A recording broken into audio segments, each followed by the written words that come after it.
嘅認知裏邊，愛情或者家庭被歸類喺第三層，社交與歸屬感。呢個亦都係點解社會總係催促你揾另一半，因為佢哋認為冇呢層關係，你嘅需求金字塔就會崩塌，你就唔完整。但係陳蕾喺完整的愛中提出嘅，其實係更高層次嘅追求。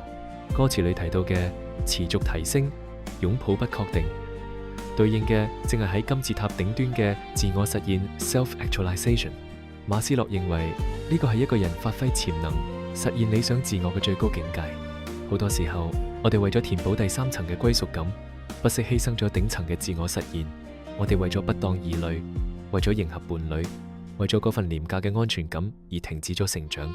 但呢首歌告訴我哋聽，當你俾自己拼湊完整，當你達到咗自我實現嘅境界，你已經唔再需要依賴外界嘅歸屬嚟定義價值。